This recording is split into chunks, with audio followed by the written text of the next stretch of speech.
अहिंसा परमो धर्म की, महावीर भगवान की। प्रातः स्मरणी परम पूजाचार्य गुरुवर श्री विद्यासागर जी मुनि महाराज की जय।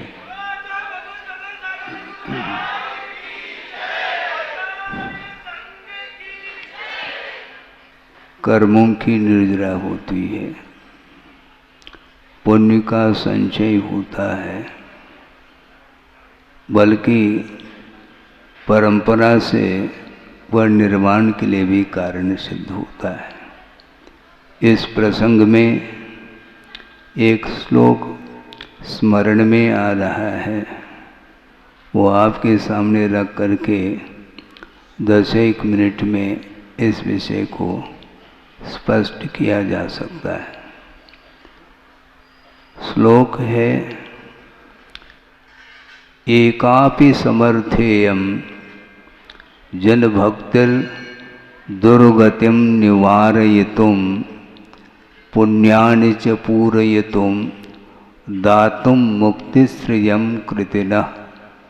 ये पाठ हम पढ़ते हैं भक्तियों में कि अकेली एक ही भक्ति, एका अपि इयम भक्ति, जन भक्ति, जिनेंद्र भगवान की प्रति की गई जो भक्ति है वो क्या करती है, दुर्गति को मिटाने में कारण सिद्ध होती है। दुर्गति से बचना चाहो तो प्रभु की भक्ति करो, और प्रभु के स्वरूप को बताने वाले जो गुरु हैं उनकी भी भक्ति करोगे तो निश्चित रूप से दुर्गति से हम अपने आप को बचा सकते हैं।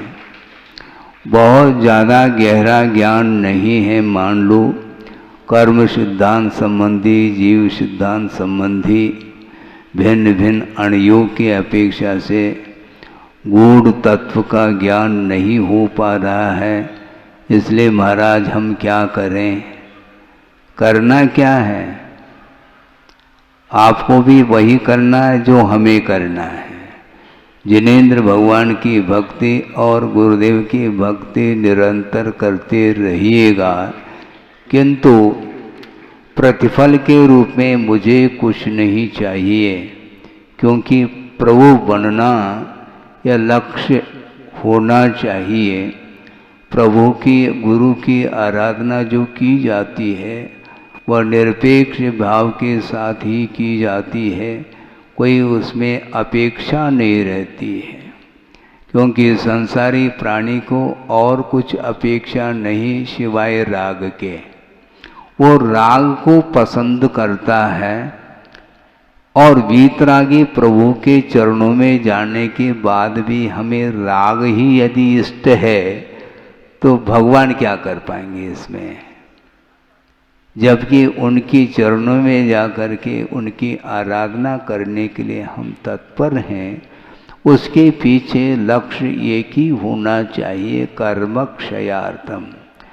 जो राग द्वेष मोह आदि के भावों के माध्यम से कर्म का जो अर्जन होता है, पाप कर्म का जो अर्जन होता है, उसको धोने के लिए प्रभु के चरणों में मैं आया हूँ। इस प्रकार वह मन में भाव लाता है। कौन? भक्त। हाँ, सही मायने में भक्त हो तो वो लाएगा, और लाना चाहिए। क्योंकि जिन चीज़ों को छोड़ करके प्रभु बने हैं वो आपको राग देने के लिए थोड़ी बैठे हैं। राग वस्तुतः पतन के लिए कारण है। वह कौन सा राग? विषयानुराग। पंचेंद्र के विषयों के प्रति जो राग उत्पन्न होता है उसके माध्यम से ही कर्म का, पाप कर्म का अर्जन होता है। इसलिए वस्तुतः उस प्रकार के परिणाम निरंतर करते रहें जिसके माध्यम से अतीत में अज्ञान दशा में कषाय के वशभूत होकर के, इंद्रियों के वशभूत होकर के जो रागादिक भाव किए हैं उसके माध्यम से अर्जित जो पाप है वह भिन्न भिन्न द्रव्य क्षेत्रादि के निमित्त को लेकर के उदय में आता है, और वह फल देता रहता है। और वह फल कहाँ देता है? जहाँ पर उसका क्षेत्र उपयुक्त हो। किसी ने मान लो देवायु का बंद कर लिया तो वह कर्म यहाँ नहीं फैलेगा, क्योंकि यहाँ पर औदारिक शरीर है और वहाँ पर वैकृक शरीर है। उस वैकृक शरीर के साथ ही उस देवायु का संबंध है, स्वर्गों की अपेक्षा से कहा है। हालांकि नरक गति में भी वैकृक ही शरीर है, किंतु वहाँ पर नरकायु का उदय हो रहा है, नरक गति का उदय है, इसलिए वह नारकी शरीर को प्राप्त कर लिया है। और ऊपर जो पहुँचता है वह शुभ परिणाम के माध्यम से देवायु का, देवगति का बंद कर देता है, तो वहाँ पर उसको फल मिलता है। फल तो मिलना अनिवार्य है। बहुत अच्छा प्रसंग याद आ गया आपके पुण्य के उदय से, क्योंकि आपने निवेदन किया था कि महाराज 10 ही मिनट सही। हाँ ठीक है, तो 10 मिनट सही, हमें क्या दिक्कत है? 10 मिनट में 2-2, 3-3 बार तालियां बज रही हैं, फिर से बज गई। एक सज्जन ने कहा, अभी भी मुझे स्मरण में है, कि महाराज ऐसा आशीर्वाद दे दो, मेरा जन्म हो तो किसी गरीब के यहाँ हो। आपको आश्चर्य लगेगा, ये कौन सी मांग है? उन्होंने ये कहा कि महाराज मुझे स्वर्ग नहीं चाहिए, मुझे वैभव संपदा नहीं चाहिए, मैं किसी गरीब के यहाँ जन्म मेरा हो जाए ताकि मैं विलासता से बच सकूं। सोचो, ये भी मांग है। ऐसे कोई है सभा में?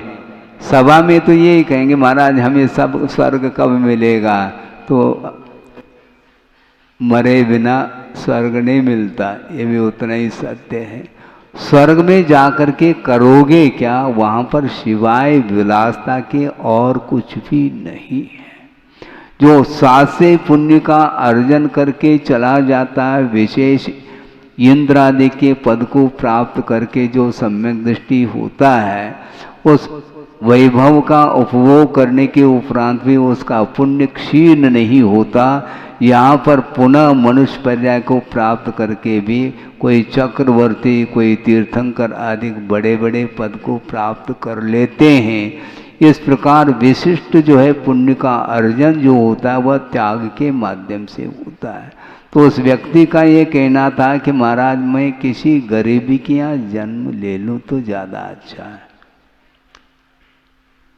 ऐसा क्यों महाराज? एक बार विलासता में मैं फंस जाऊं तो और दिक्कत होगी। तो आचार्य कहते हैं विलासता से डरते क्यों? उसका उपभोग नहीं करना है हमें राग के साथ। हाँ,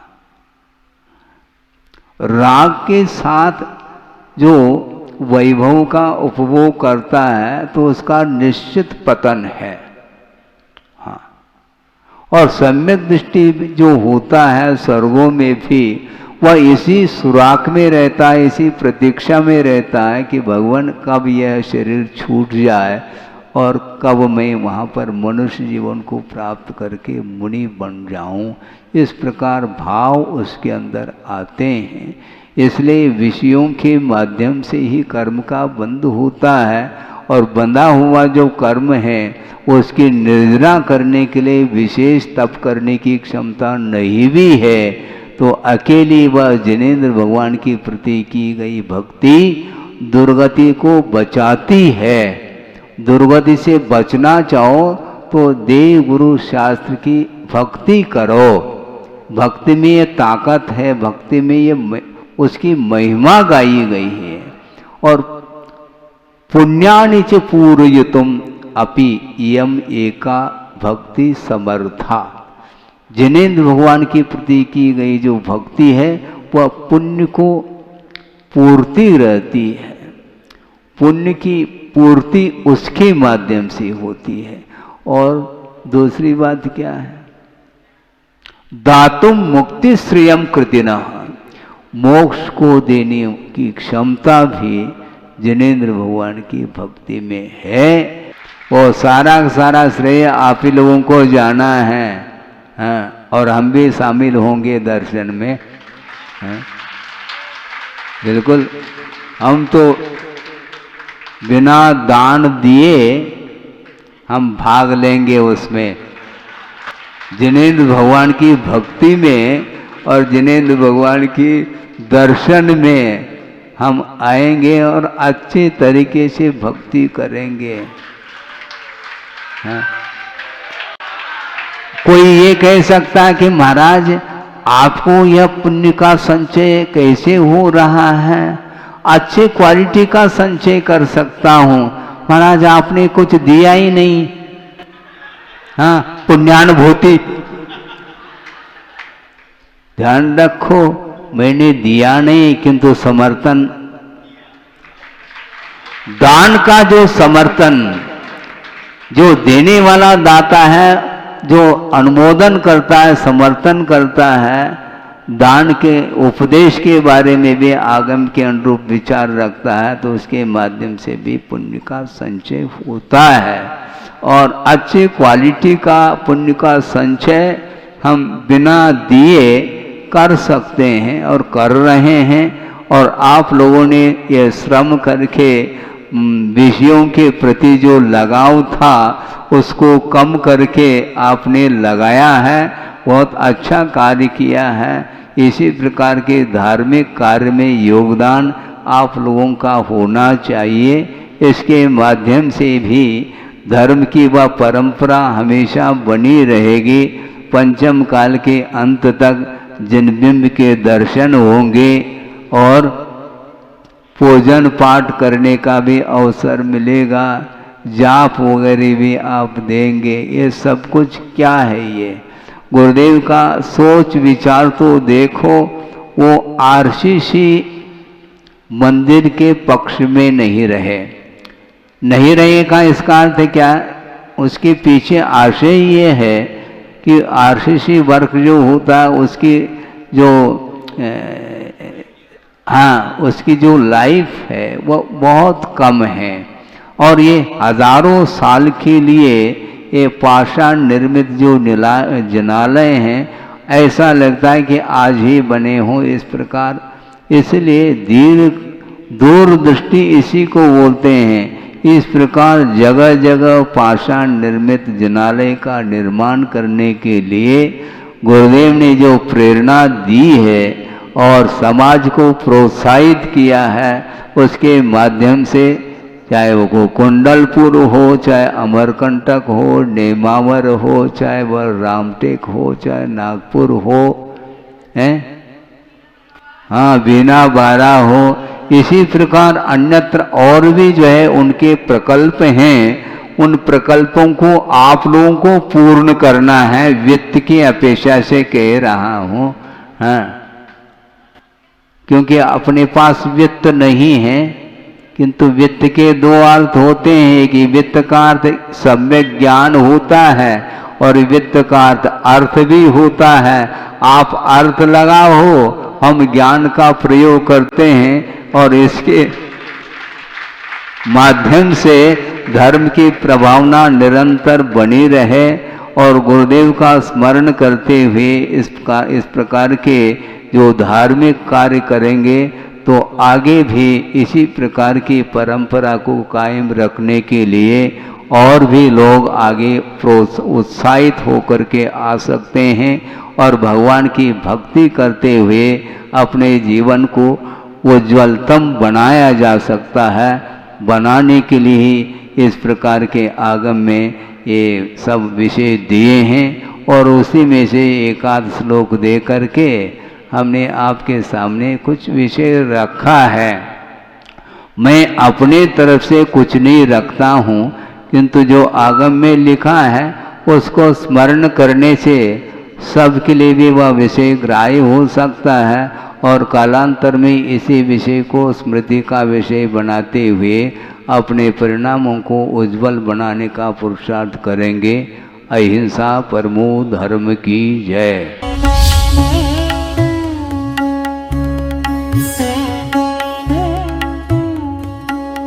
अहिंसा परमो धर्म की, महावीर भगवान की। प्रातः स्मरणीय परम पूज्याचार्य गुरुवर श्री विद्यासागर जी मुनि महाराज की जय।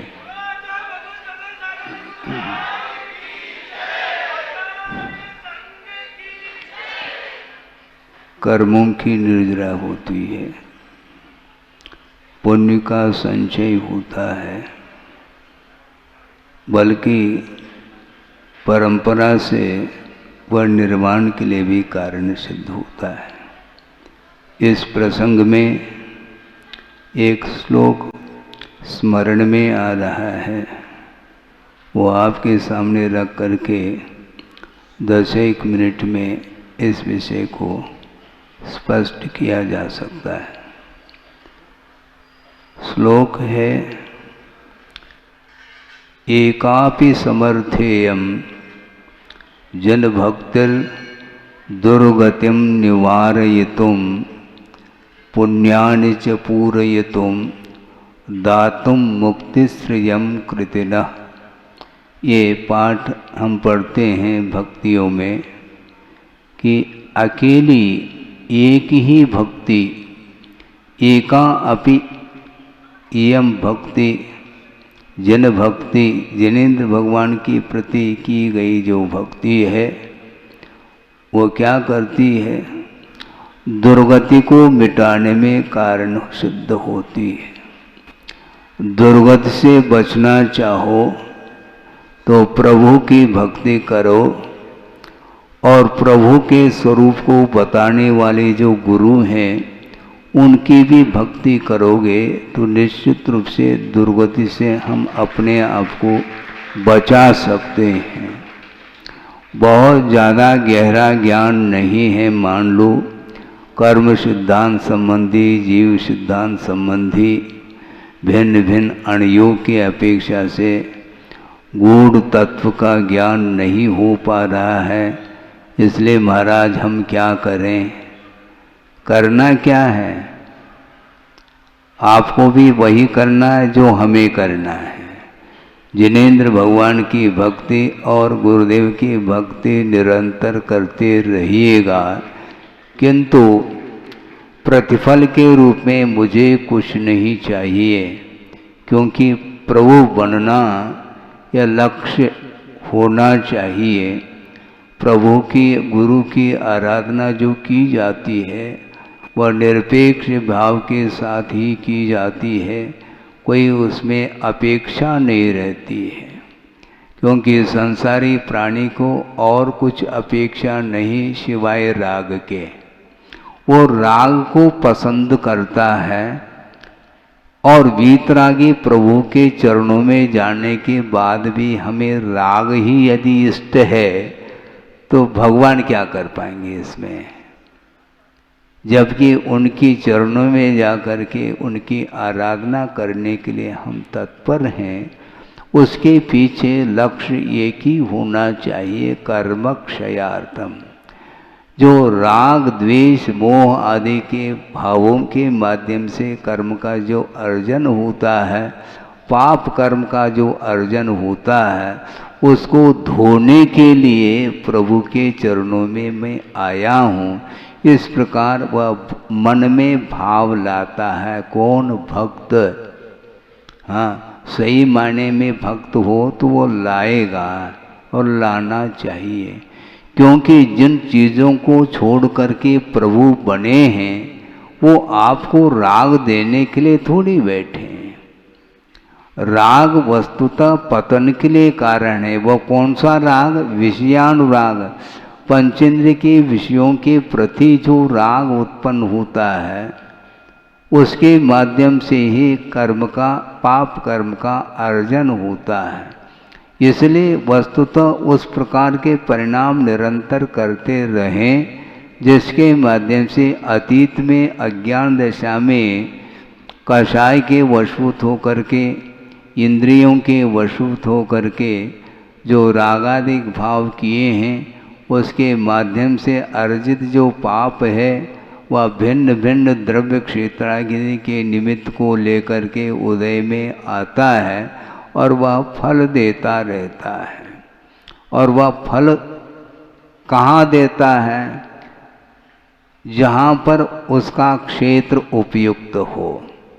किसी ने मान लो देवायु का बंद कर लिया तो वह कर्म यहाँ नहीं फैलेगा, क्योंकि यहाँ पर औदारिक शरीर है और वहाँ पर वैकृक शरीर है। उस वैकृक शरीर के साथ ही उस देवायु का संबंध है, स्वर्गों की अपेक्षा से कहा है।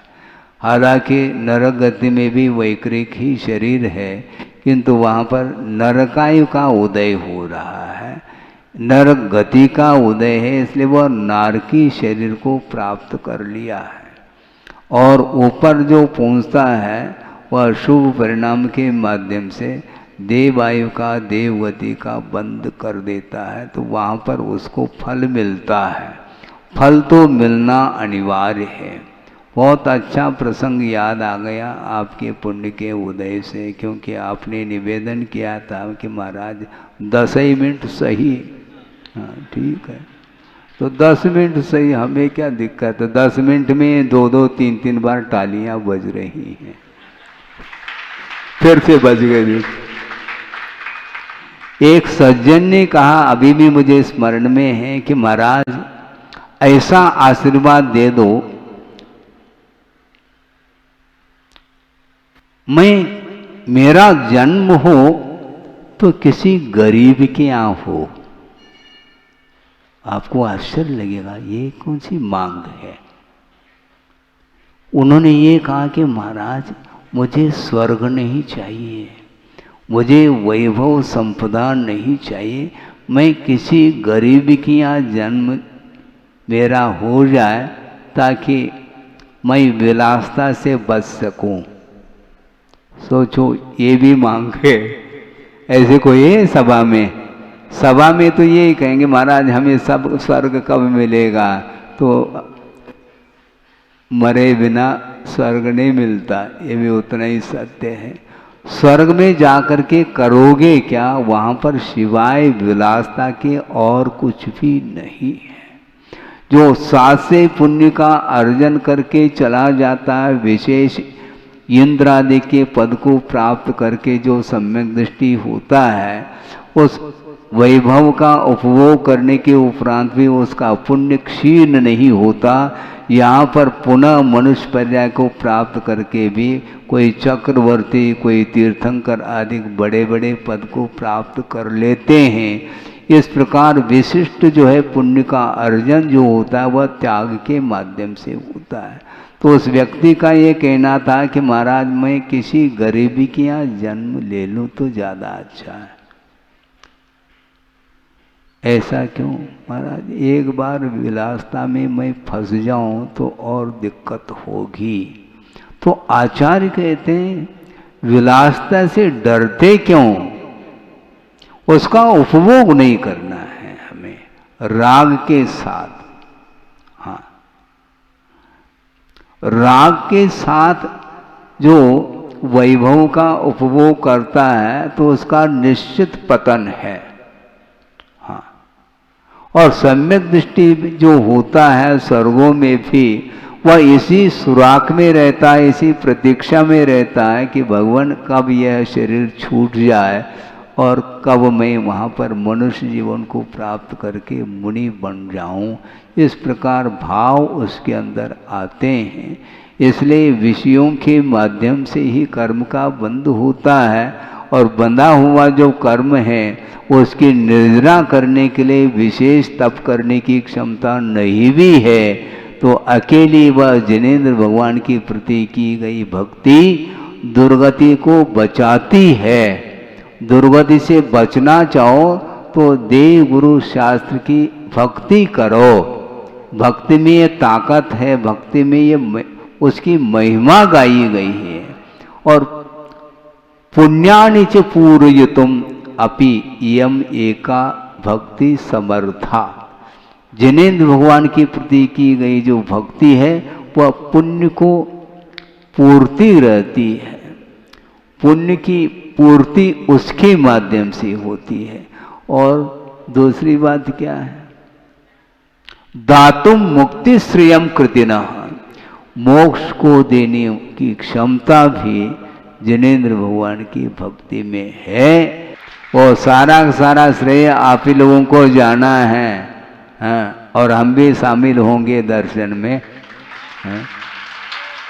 बिल्कुल, हम तो बिना दान दिए हम भाग लेंगे उसमें, जिनेंद्र भगवान की भक्ति में और जिनेंद्र भगवान की दर्शन में हम आएंगे और अच्छे तरीके से भक्ति करेंगे। हाँ? कोई ये कह सकता है कि महाराज आपको यह पुण्य का संचय कैसे हो रहा है, अच्छे क्वालिटी का संचय कर सकता हूं महाराज, आपने कुछ दिया ही नहीं। हाँ, पुण्यानुभूति ध्यान रखो, मैंने दिया नहीं किंतु समर्थन, दान का जो समर्थन, जो देने वाला दाता है, जो अनुमोदन करता है, समर्थन करता है, दान के उपदेश के बारे में भी आगम के अनुरूप विचार रखता है, तो उसके माध्यम से भी पुण्य का संचय होता है। और अच्छे क्वालिटी का पुण्य का संचय हम बिना दिए कर सकते हैं और कर रहे हैं। और आप लोगों ने ये श्रम करके विषयों के प्रति जो लगाव था उसको कम करके आपने लगाया है, बहुत अच्छा कार्य किया है। इसी प्रकार के धार्मिक कार्य में योगदान आप लोगों का होना चाहिए। इसके माध्यम से भी धर्म की वह परंपरा हमेशा बनी रहेगी। पंचम काल के अंत तक जिनबिंब के दर्शन होंगे और पूजन पाठ करने का भी अवसर मिलेगा, जाप वगैरह भी आप देंगे। ये सब कुछ क्या है, ये गुरुदेव का सोच विचार तो देखो। वो आरसीसी मंदिर के पक्ष में नहीं रहे का इसका अर्थ क्या, उसके पीछे आशय ये है कि आरसीसी वर्क जो होता है उसकी जो उसकी जो लाइफ है वो बहुत कम है। और ये हजारों साल के लिए ये पाषाण निर्मित जो जनालय हैं, ऐसा लगता है कि आज ही बने हों इस प्रकार। इसलिए दूरदृष्टि इसी को बोलते हैं। इस प्रकार जगह जगह पाषाण निर्मित जनालय का निर्माण करने के लिए गुरुदेव ने जो प्रेरणा दी है और समाज को प्रोत्साहित किया है, उसके माध्यम से चाहे वो कुंडलपुर हो, चाहे अमरकंटक हो, नेमावर हो, चाहे वह रामटेक हो, चाहे नागपुर हो, हैं, हाँ, बीना बारा हो, इसी प्रकार अन्यत्र और भी जो है उनके प्रकल्प हैं। उन प्रकल्पों को आप लोगों को पूर्ण करना है, वित्त की अपेक्षा से कह रहा हूँ। हाँ, क्योंकि अपने पास वित्त नहीं है, किंतु वित्त के दो अर्थ होते हैं कि वित्त का अर्थ सम्यक ज्ञान होता है और वित्त का अर्थ भी होता है। आप अर्थ लगाओ, हम ज्ञान का प्रयोग करते हैं और इसके माध्यम से धर्म की प्रभावना निरंतर बनी रहे। और गुरुदेव का स्मरण करते हुए इस प्रकार के जो धार्मिक कार्य करेंगे तो आगे भी इसी प्रकार की परंपरा को कायम रखने के लिए और भी लोग आगे उत्साहित होकर के आ सकते हैं और भगवान की भक्ति करते हुए अपने जीवन को उज्ज्वलतम बनाया जा सकता है। बनाने के लिए ही इस प्रकार के आगम में ये सब विषय दिए हैं और उसी में से एक आध श्लोक दे करके हमने आपके सामने कुछ विषय रखा है। मैं अपने तरफ से कुछ नहीं रखता हूँ, किंतु जो आगम में लिखा है उसको स्मरण करने से सबके लिए भी वह विषय ग्राह्य हो सकता है और कालांतर में इसी विषय को स्मृति का विषय बनाते हुए अपने परिणामों को उज्जवल बनाने का पुरुषार्थ करेंगे। अहिंसा परमो धर्म की जय।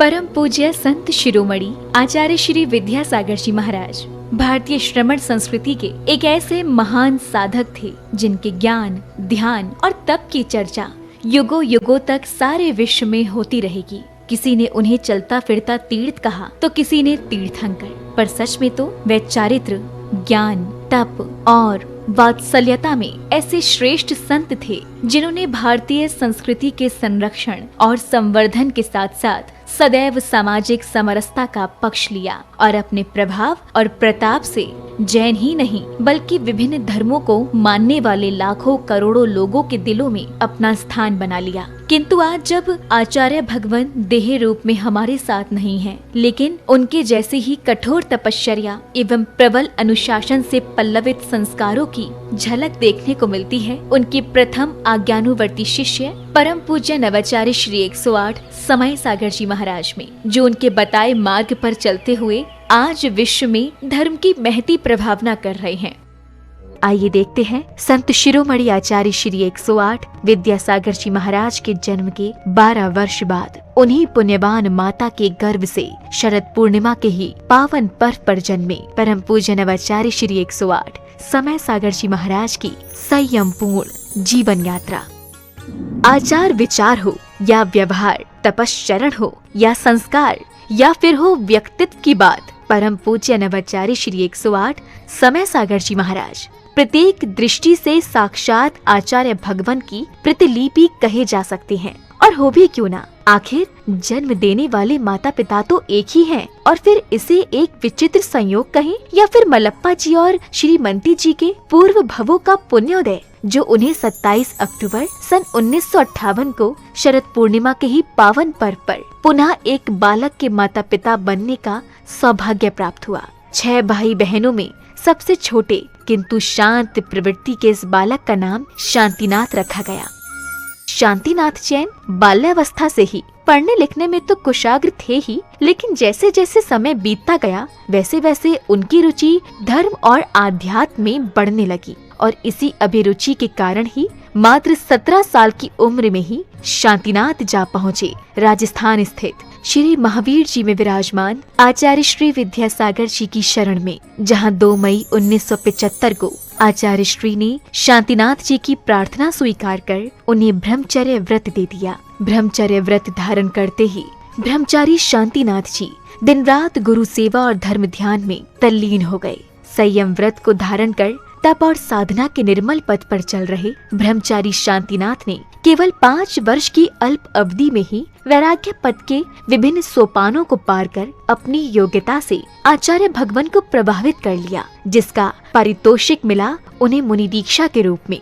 8 मार्च 1980 को मध्य प्रदेश के छतरपुर स्थित श्री दिगंबर जैन सिद्ध क्षेत्र द्रोणगिरी में आचार्य श्री विद्यासागर जी महाराज ने उन्हें मुनि दीक्षा प्रदान कर दिगंबर मुद्रा का पूर्ण साधक घोषित कर दिया और नाम दिया मुनि श्री समय सागर जी महाराज।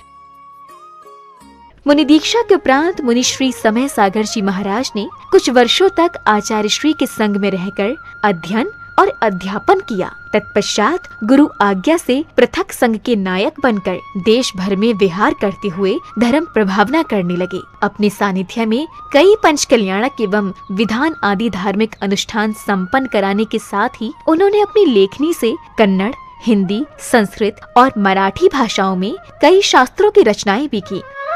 सन 2018 में ललितपुर में हुए पंच कल्याणक के दौरान आचार्य कुंद के नियमसार में वर्णित निर्यापक श्रवण की व्यवस्था का उल्लेख करते हुए आचार्य विद्यासागर जी महाराज ने मुनि श्री समय सागर जी महाराज को निर्यापक पद की उपाधि प्रदान कर संघ में नव दीक्षित मुनिराजों के निर्वाह का उत्तरदायित्व सौंप दिया। आचार्य कुंद देव ने यह बात बहुत स्पष्ट लिखी है, वह बात आप लोगों को समझ में आना चाहिए। जो दीक्षित करते हैं वे आचार्य कहलाते हैं, और इसके उपरांत जो नव में नए नए दीक्षित होते हैं उनके निर्वाह करने के लिए निर्यापक, हाँ आचार्य तो नहीं लिखा लेकिन निर्यापक श्रमण का वह रूप दिया है उन्होंने। ये निर्यापक का अर्थ यह है जैसे आचार्य महाराज कहते हैं उसके अनुसार जिनको ये दिया जाता है। ये लोग बहुत विलम्ब कर रहे थे तो हमें भी ज़्यादा आग्रह करना अच्छा नहीं समझ में आया कि समय पर सब हो जाएगा। वह ललितपुर में योग था और आज आप लोगों के सामने हुआ है कि ये जितने भी नए श्रमण बने हैं ये इनके लिए प्रशिक्षण देने का श्रेय जाता है समय सागर निर्यापक को। कौन चाहता है जिम्मेदारी लेना, लेकिन वे लेना तो पड़ेगा। तो समय सागर जी को बहुत आग्रह करना पड़ा। 40 साल होने के उपरांत हाउ कहा है।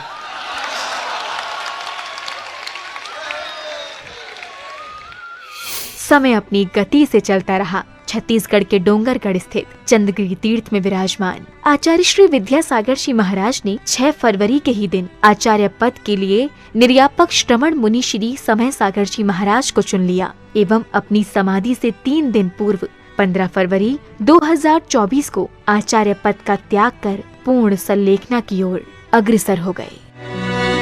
आचार्य भगवान की आज्ञा अनुसार निर्यापक श्रमण मुनिश्री समय सागर जी महाराज ने 16 अप्रैल 2024 को दमोह के कुंडलपुर में समस्त आचार्य संघ एवं देश भर के जैन समाज की उपस्थिति में पूज्य गुरुदेव के उत्तरदायित्वों के निर्वहन के लिए आचार्य पद स्वीकार कर लिया। पूज्य नवाचार्य समय सागर जी महाराज की। अंततः ये कहा जा सकता है कि आज का दिन केवल एक पर्व ही नहीं बल्कि स्वर्णिम अक्षरों से लिखित एक ऐसा अध्याय है जो विश्व के धार्मिक इतिहास में सदा ही अमर रहेगा। ये मात्र एक संयोग नहीं बल्कि पूरे समाज का पुण्य है जब एक ही दिन जन्मे गृहस्थ जीवन के 2 भाइयों ने गुरु शिष्य के रूप में परिवर्तित होकर धर्म उत्थान को अपना कर्तव्य माना और इसे परम पूज्य संत शिरोमणि आचार्य श्री 108 विद्यासागर जी की कठोर तपश्चर्या एवं संस्कारों का ही परिणाम कहेंगे जो आज नवाचार्य श्री समय सागर जी महाराज भी उनकी अक्षुण्ण परंपरा का निर्वहन करते हुए धर्म की प्रभावना कर रहे हैं। आज पूरे विश्व का जैन समाज ये आशा कर रहा है कि परम पूज्य नवाचार्य श्री समय सागर जी महाराज भी संत शिरोमणि आचार्य श्री विद्यासागर जी महाराज के बताए मार्ग पर चलकर उन्हीं की भांति धर्म उत्थान का कार्य करते हुए समाज को एक नई दिशा प्रदान करेंगे। एक बार पुनः धर्म के महान उन्नायक परम पूज्य नवाचार्य श्री समय सागर जी महाराज के चरणों में हमारा त्रैबार नमोस्तु, नमोस्तु भगवन, नमोस्तु भगवन। कुकिंग सिर्फ स्वाद